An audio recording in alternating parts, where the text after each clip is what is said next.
하마스도 그렇고 이번에 이제 하마스하고 같이 그 작전을 한 걸로 알려진 이슬라믹 지하드. 네. 특히 이슬라믹 지하드 같은 경우가 최근 1년 사이에 우리 돈으로 한 1,250억 원 정도의 그 가상화폐를 확보를 했다는 겁니다. 그리고 또 같은 기간에 하마스도 한 550억 원어치 정도의 가상화폐를 이렇게 받은 걸로 그렇게 보고서가 전한 걸로 되어 있습니다. 네. 그 가상화폐가 아직까지 제대로 당국이 통제를 못하는 허점을 이용을 하는 거라는 지적을 했고요. 네. 이제 아무래도 뭐 지금 이제 국제 결제망에서 이용을 할 수가 없으니까 이런 식으로 이제 몰리는데, 하지만 그 하마스가 이렇게 확보한 돈이 이번에 이스라엘 기습하는 데 쓰였는지는 확인되지 않았다는 그런 보도고요.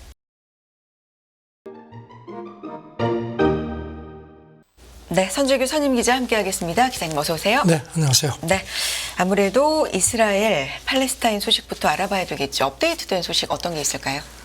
네, 지금 방금 들어온 소식인데요. 네. 하마스가 인질을 일부 석방을 한 걸로 나왔습니다.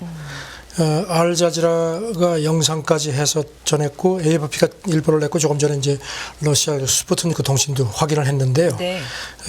이스라엘 여성 한 명이 자녀 2명을 데리고 이스라엘 병사한테 이렇게 넘겨지는 장면이 영상으로 공개가 됐고, 그 영상은 그 가짜가 아닌 그걸로 확인됐다고 그렇게 외신들이 전했습니다. 일단 하마스가 지금 이스라엘이 지상군 투입이 임박했다는 보도가 계속 나오고, 네. 그리고 또 바이든 대통령도 네타냐후 총리하고 계속 통화하면서 지원 계속한다고 하면서 그 작전 좀 신중해달라는 입장을 전하는 모양인데, 하마스가 이런 걸 가지고선 조금 좀 이렇게 그 밀었다 당겼다 하는 그런 기싸움 하는 걸로 그렇게 관측이 됩니다. 네.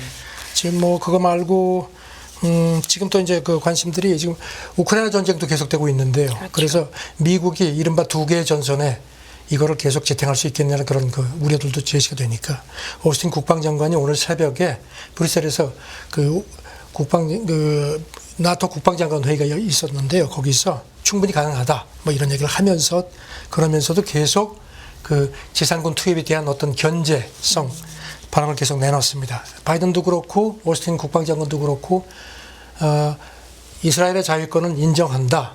허나 전쟁 법칙에 따라서 해주길 바란다. 그리고 이제 기자들이 그러면은 지상군 투입이 임박했느냐 물어보니까 그거는 이스라엘한테 물어봐라. 이런 식으로 조금 떠넘기는데요. 저는 이스라엘은 지금 뭐 지상군 투입 준비를 거의 끝낸 걸로 그렇게 알려지고 있고요. 네. 그다음에 뭐 전투는 계속되고 지금 뭐 사상자가 벌써 양쪽의 민간인 사상자만 해도 한 2,300명이 넘었습니다. 네. 오늘 새벽에도 계속 포격전이 이루어지고, 특히 이스라엘 그 참모총장이 그 가자 지구를 무차별 공격을 한다는데 어떻게 되느냐 하니까 인정을 했습니다. 우리가 지금 하마스 지도부라든가 그 하마스 전사들이 숨어 있을 것으로 그 관측되는 곳은 학교고 뭐 병원이고 뭐 가리지 않겠다.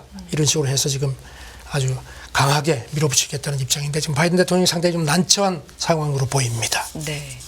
지금 가자 지구에는 뭐 전력도 그렇고 생필품도 그렇고 굉장히 부족하고 뭐 그럼요. 끊기고 이런 상황이죠. 가자 지구에 발전소가 하나 있는데요. 네. 지금 앞에서 말씀드렸지만 이스라엘이 아예 그냥 모든 걸 다 끊었거든요. 그래서 발전소 한 곳에 있었는데 거기서 그 전력 공급도 끊긴 걸로 그렇게 오늘 새벽에 발표가 됐습니다. 그러니까 네. 이제는 이제 전력도 완전히 공급이 안 된다는 얘기입니다. 이런 가운데 러시아 스푸트니크 통신이 오늘 새벽에 보도를 했는데요. 지금 가자 지구가 이스라엘 쪽으로 그 검문소가 2개가 있고, 그 다음에 이집트 쪽에 이집트 국경에 그 검문소가 하나 있거든요. 그러니까 이제 이스라엘 쪽은 막혔고요. 이제 그게 유일한 통로인 셈인데, 이집트가 미국하고 지금 그 통로를 통해서 인도주의 지원을 하는 거를 지금 협의를 한다고 그 블링컨 장관도 얘기를 했거든요. 그런데 오늘 새벽 보도를 보니까 이집트가 6시간 동안 임시 휴전하자. 그래서 거기다가 이제 인도적인 뭐 지원을 하자고 하는데, 지금 여기 대해서 이스라엘이 어떤 반응을 보일지 모르겠습니다. 일단 이스라엘은 오늘 새벽에 들어온 걸 보니까요, 전시내각을 구속을 했습니다. 야당까지 끌어들였고, 예전에도 중동전 하기 전에 이런 식으로 전시내각을 구속을 했거든요. 그러니까 이제 지상군 투입 거의 준비를 다 끝낸 상태입니다. 지금 들리는 얘기는 그 가자지구 근처에 있는 그 이스라엘 주민들한테 곧 임박했으니까 생필품 챙겨서 대피할 준비를 하라고까지 지침을 내린 걸로 되어 있습니다. 지금 상황으로는 좀 일촉즉발 상황입니다. 네. 말씀하신 것처럼 일촉즉발이라는 말이 어울리는데 이게 좀 장기화될 조짐도 보이는 건가요? 그런 것 같기도 하고요. 글쎄요. 네. 저는 뭐 이제 지금은 참 뭔가 이렇게 예측을 하는 게 쉽지가 않습니다. 그렇죠. 그런데 일단 바이든 대통령은 어떻게든지 전쟁을 이제 확전시키지 않으려는 네. 입장을 가지고 보이는데 오늘 새벽에 외신 들어온 걸 보니까 미국에 있는 유대 사회 인사들하고 라운드 만났는데 거기서 이란에 경고망동하지 말도록 경고했다 이렇게 전했습니다. 그리고 네. 또 네타냐후 총리하고 계속 통화하면서 전쟁 법칙에 따라서 작전하도록 그렇게 내가 얘기를 했다 이렇게 전했습니다. 그게 이제 지금 미국 언론들은 이번 전쟁에 임하는 바이든의 그 난처함에 대한 그런 거를 거듭 드러내는 발언이라고 이렇게 얘기했는데 사실은 바이든으로서는 지금 굉장히 난감한 입장인 걸로 보입니다. 전쟁의 법칙이라고 얘기를 한 게 전쟁은 하되 건가요? 민간인 같은 경우는 이제 그런 건 이제 공격하지 않고 하는 그런 이제 그런 군사 목표만 공격하도록 되어 있는 그런 인도주의 국제법을 따르라는 겁니다. 뭐 정치적인 난처함을 자꾸 얘기를 합니다만 사실 그것보다 전쟁이 좀 빨리 끝나고 민간인의 피해가 그럼요. 더 이상은 물론이죠. 네. 없고 뭐 이런 게 가장 중요할 텐데요. 지금 그 이스라엘 안보総統이 그런 얘기를 했거든요. 이름을 밝히지 말라고 하면서 BBC에다가 우리가 이렇게 무차별 공습을 한다. 그런데 그거는 목적은 적이 겁을 먹고 달아나도록 하려는 거다. 그렇게 해서 지상군이 들어가면 훨씬 이스라엘 쪽 피해가 덜하기 때문이다. 아주 그런 속내를 그대로 드러냈습니다. 네. 이런 가운데 또 지금 헤즈볼라 그 레바논 쪽에서 헤즈볼라가 지금 이제 또 뭐 과연 개입을 할지도 굉장히 관심사인데 앞서서 개전 첫날 그 하마스 공습 있던 날 이렇게 레바논 쪽에서도 포격이 있어서 이스라엘이 반격을 했지만 그때 자제가 됐었거든요. 그런데 헤즈볼라가 또 미사일 공격을 어제 했습니다. 그래가지고 지금 여기 대해서 이스라엘이 또 응수를 했는데 네. 이것도 지금 만약에 헤즈볼라까지 개입을 하게 되면 이건 이란이 사실상 대리적으로 개입하는 그런 셈이 되거든요. 또 헤즈볼라는 하마스하고 달리 군사력도 훨씬 강한 걸로 되어 있고요. 네. 일단 이란은 공식적으로도 그렇고 뭐 여러 가지 국가들의 입장도 그렇고 이란의 개입은 없는 것 같다가 지금까지는 그렇죠. 입장인 이란은 지금 건데. 뭐 대통령도 그렇고 네. 이란 쪽에서 우리는 그 이번 그 기습에 관여하지 않았다. 그런 식으로 얘기를 해서 뭐 우리 괜히 끼어들지 말라고 하는데 뭐 하마스하고 헤즈볼라를 이란이 계속 지원해 온 거는 뭐 기정사실이고요. 그다음에 또 미국 정보기관에서 어제 밤부터 이렇게 아마 좀 흘리는 것 같은데요. 이란이 그 이번 그런 거를 오래전부터 이렇게 서로 접촉해왔다 뭐 이런 식의 정보를 또 흘립니다. 일단 그래도 지금 이란을 계속 견제한 입장을 백악관은 취하고 있습니다. 네. 피난민도 굉장히 많이 생겼겠습니다. 네, 지금 어려운 그 상황이겠어요. 가자지구 주민이 한 네. 230만 명 가량인데 그 중에서 지금 한 20만 명 이상이 근데 피난을 가봐야 통로가 다 막혔기 때문에 그 안에서만 도는데 뭐 지금 뭐 무차별 공격을 하기 때문에 어디 안전한 곳이 없습니다. 예전에는 그래도 안전지대라는 곳이 있어서 이스라엘도 그런 곳을 공격하지 않았는데 이번에는 상황이 다르다는 게 현재 주민들 얘기로 그렇게 보도가 됐습니다. 네. 다음은 또 어떤 부분을 볼까요? 지금 네. 미국 언론들이 이제 그 아까 말씀드린 바이든의 그 난감함 그래서 이제 워싱턴 포스트, 뭐 월스트리트저널 같은 분석이 바이든 대통령이 이스라엘을 또 지지하는 것하고 중동전을 피해하는 그런 두 사이에서 줄타기를 아슬아슬하게 하는 거다. 네. 그러면서 특히 워싱턴 포스트는 전문가들 인용해 가지고요. 이런 가운데 아까 말씀드린 것처럼 자칫 잘못하면 하마스 전략에 놀아날 수 있다는 겁니다. 이번에 하마스가 그 음악 페스티벌도 공격하고 그다음에 또 영상도 공개됐는데 이스라엘 막 가정에 들어가서 막 아이들도 막 아기까지 심지어 막 참수하는 그런 영상도 공개가 된 상황인데요. 그래서 지금 네. 저렇게 국제사회 비난이 뻔한데도 그거를 감수하고 저런 짓을 했다. 그래서 이제 비난들이 많은데 거기에 대해서 미국의 일부 중동 전문가들은 하마스가 이거를 의도를 했을 거라는 겁니다. 왜냐하면 이런 식으로 해서 막 분개심을 높이고 이렇게 하면은 이스라엘이 더욱더 막 강하게 자기들한테 반격을 할 것이고 그렇게 되면 가자지구에 지상군이 만약에 들어오면은 가자지구는 사실 굉장히 인구 밀도가 높거든요. 그리고 갈 곳도 없고 하니까 민간인 피해가 훨씬 커지. 지금 이미 뭐 가자지구에서 한 1,200~300명이 민간인이 죽었지만 훨씬 더 피해가 커지게 되면은 이스라엘이 이제 국제사회에서 이제 비난이 하마스 쪽에서 이스라엘로 넘어갈 수 있는 그런 거를 의도했다는 겁니다. 그래서 자기들한테 그렇게 되면은 그리고 또 이스라엘이 지상군을 해서 막 팔레스타인 들어가면 아무래도 팔레스타인 민간인들이 많이 살상될 테니까 그럴 경우에 아랍권이 더 분노하게 되고 그렇게 하면 자기들 입지가 오히려 더 강화될 수 있다는 그런 것까지도 계산을 한 그야말로 독타기 전략이라는 그런 겁니다. 그런 얘기도 나옵니다. 그러니까 이런 것들이 다 하마스의 전략이고 거기에 말릴 수 있다. 뭐 이런 분석이네요. 그래서 이제 그 바이든 대통령이 네타냐후 총리하고 통화하면서 네. 이런 그 하마스의 이런 그 잔인한 짓, 막 사악하다고 막 얘기를 하면서도 하지만 우리는 미국도 그렇고 이스라엘도 그렇고 그런 그 사악한 집단하고는 다르다. 우리는 민주주의다. 우리는 전쟁을 해도 룰에 따라서 한다는 그런 차이를 보여주자. 이렇게 또 네타냐후 총리를 설득을 한 걸 그렇게 또 전해졌습니다. 네. 하마스 계략에 놀아나면 안 된다. 그래서 조금 전에 말씀드린 하마스가 이제 인질을 석방을 이제 아직까지 이게 다는 아니고 공식 몇 발표는 명. 아니고 이제 네. 하마스 쪽에서 주장을 하는데 네. 그리고 이제 일부 언론이 보도를 했는데 그것도 하마스가 그런 식으로 지상군 투입을 직전에 어떤 김빼기 전략 같은 거라는 그런 관측도 있다. 그래서 하마스가 지금 어떤 하마스 계략에 놀아나는 거 아니냐는 그런 전문가들의 지적이 야 그거 봐 병 주고 어떻게 보면 약 주고 하는 그런 식 아니냐 하는 그런 그 분석도 조금씩 나오기 시작합니다. 네. 지금 굉장히 상황이 좀 숨가쁘게 돌아가기 때문에 뭐 준비를 해 오셔도 업데이트된 속보성으로 또 아침마다 준비를 해서 뭐 준비를 하는 게 별 의미가 없습니다. 오늘 새벽에 워낙 상황이 그러니까요. 많이 달라지고 네. 있습니다. 가장 최근 소식으로 또 전해주셨고요. 관련돼서도 네. 뭐 시장 얘기도 아까 하셨지만요. 경제적으로도 지금, 그렇죠. 예, 네. 지금 뭐 그 미국 장기 국채 그 수익률이 계속 떨어지지 않습니까? 네. 그게 이제 그만큼 이제 안전자산 수요가 늘어나고 이제 월가가 재상전에 대한 그 사실 며칠 전까지만 해도 월가에서는 아예 저거 그 본격적인 전면전까지는 안 갈 거다 했는데 상황이 좀 달라지고 있으니까 걱정들 해서 그러는데 옐런 재무장관이 어제 그 이스라엘 위기와 관련해서 잠재적인 그 충격을 예의주시하고 있다. 하지만 현 시점에서는 네.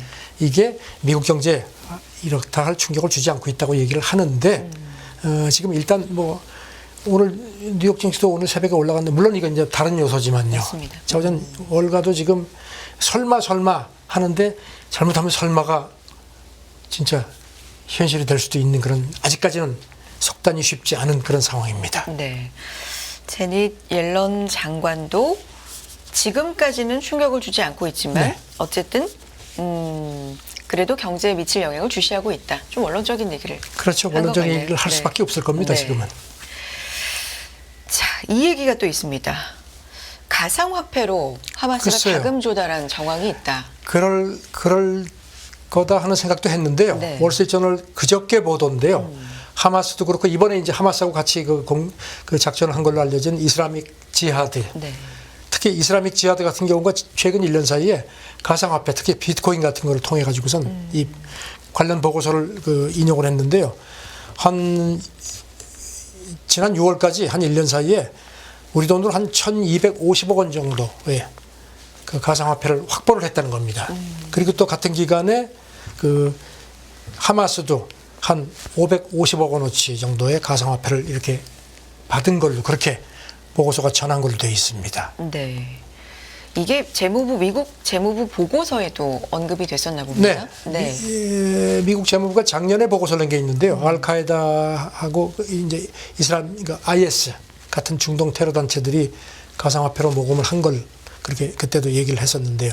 그러니까 가상화폐가 아직까지 제대로 당국이 통제를 못하는 허점을 이용을 하는 거라는 지적을 했고요. 네.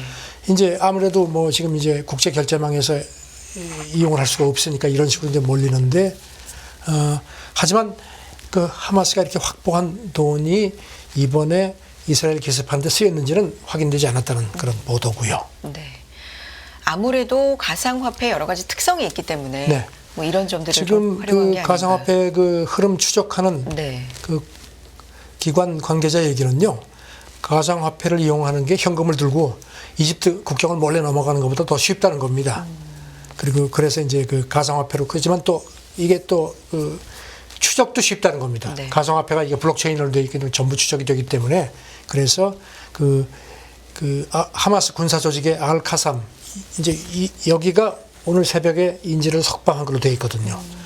거기가 텔레그램을 통해서 비트코인을 모금을 했었는데 이게 추적이 되니까 지난 4월에 그 중단을 했다는 겁니다. 그래서 이제 이런 그러니까 장단점이 있다는 겁니다. 어쨌든지 그 하마스도 그렇고 이번에 그 가상화폐를 통한 자금이 과연 그 하마스 작전에 쓰였는지에 대한 관심들이 있는데, 그러니까 가상화폐가 추적이라든가 통제 부분 이것도 또 이번 그 이스라엘 팔레스타인 전쟁을 계기로 또 그것도 화두가 될 것 같습니다. 네. 뭐 비트코인 현물 ETF, 뭐 연내 출시 혹은 내년 출시 뭐 이런 것도 좀 네. 이슈가 되고 있는데 혹시라도 이런 이슈로 인해서 어떤 영향이 있을지 이런 것도 좀 궁금해지고요.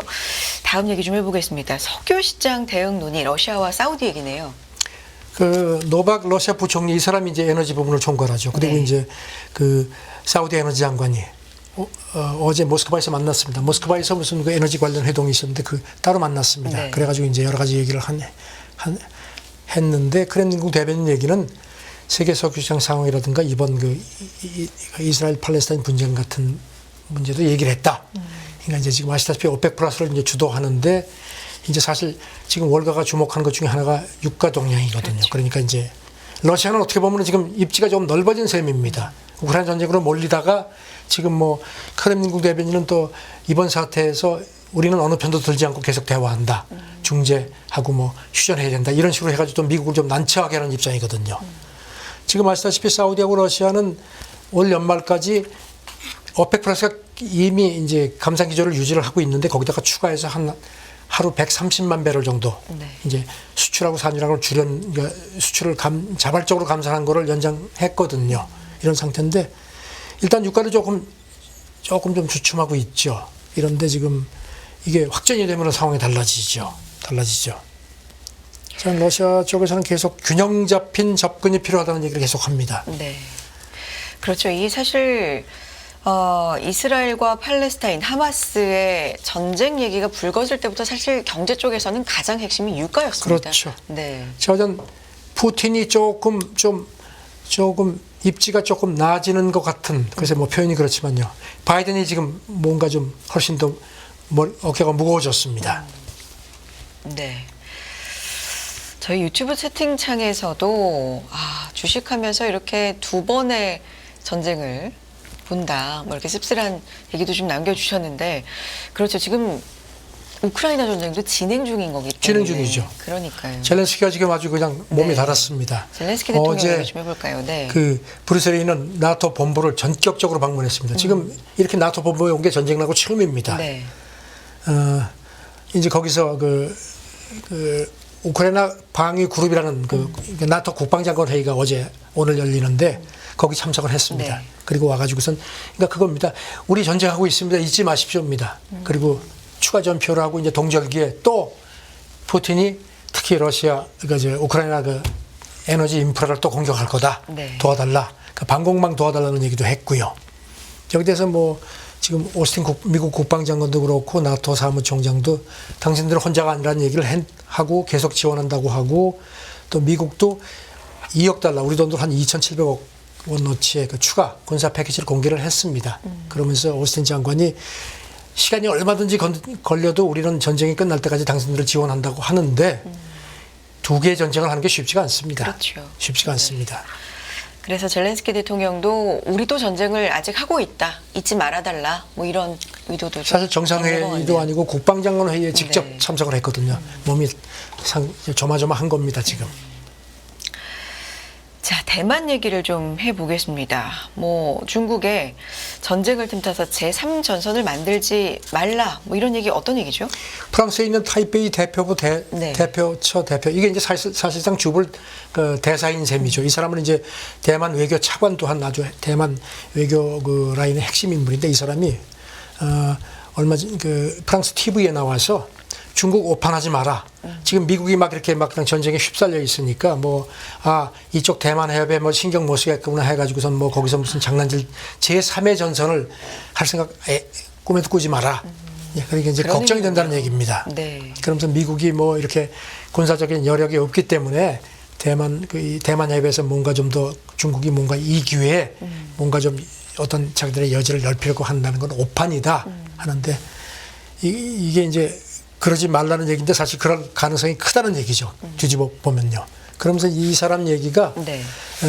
중국이 러시아나 하마스처럼 이렇게 기습할 가능성이 있다고 보느냐. 그러니까 가까운 장래에는 그런 가능성은 없지만 그러지 말라는 법도 없다. 이런 얘기를 했습니다. 그러면서 뭐 했는데 사실 그 시진핑이 2027년 이전에 대만을 침공할 준비를 하라는 그런 뭐 지시를 했다는 그 인도태평양 사령관 얘기도 얼마 전에 있었거든요. 그런 그 가능성에 대한 얘기도 있었기 때문에 일단 대만이 여러 가지로 걱정을 하는 모습입니다. 네.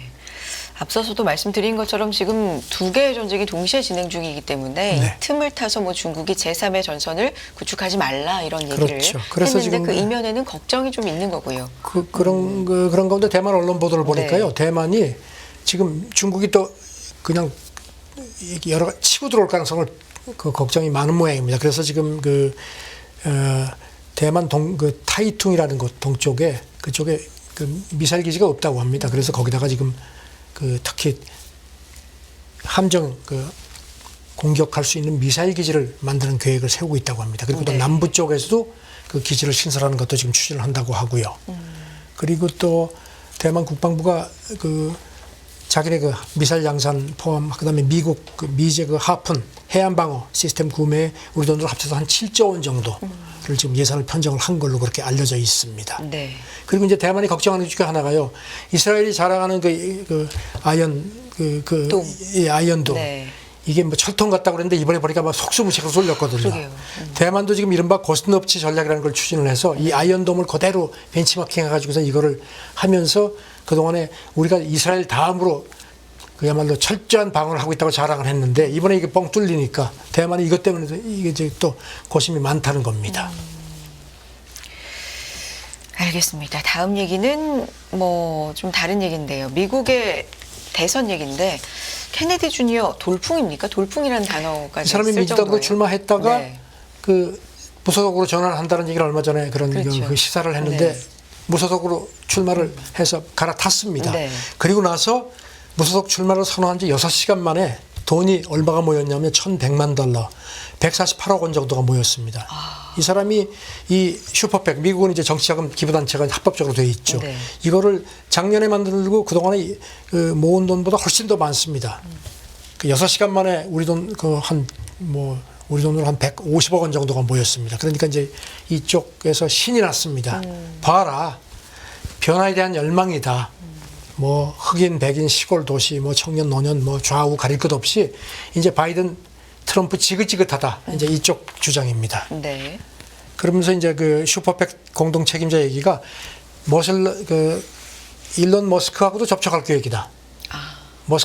그럼 머스크가 돕겠다고 했냐 그랬더니 아니 그런 건 아니지만 머스크도 이런 변화를 원할 거다 하는데 지금 미국 의회 전문지 더힐 보도를 보니까 이게 지금 만만치가 않다는 겁니다. 그래서 공화당, 민주당도 지금 걱정을 많이 하고 있다. 네. 그동안에 아시다시피 양자 대결 했을 경우에는 가상 양자 대결에서는 왔다 갔다 하고 최근에는 트럼프가 좀 상당히 높았죠. 유리했는데 네. 이제 3자가 끼는 경우에는 바이든이 더 불리해진다는 겁니다. 물론 일각에서는 트럼프 주니어가 워낙 또 음모론 얘기를 하고 해서 오히려 트럼프 표를 깎아먹을지 모른다는 얘기가 있지만 일단 바이든 쪽이 더 불리하다. 그런 데서 지금 이게 이제 미국 내년 대선 판도에 적지 않은 변수로 작용을 하는 모양새입니다.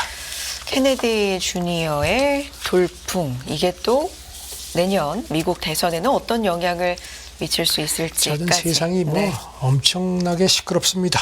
맞습니다. 그래서 아침마다 발빠른 뉴스 전해주시느라 또 고생 많으시고 감사드립니다. 내일도 뵙겠습니다. 선재규 선임 기자였습니다. 고맙습니다. 네, 감사합니다.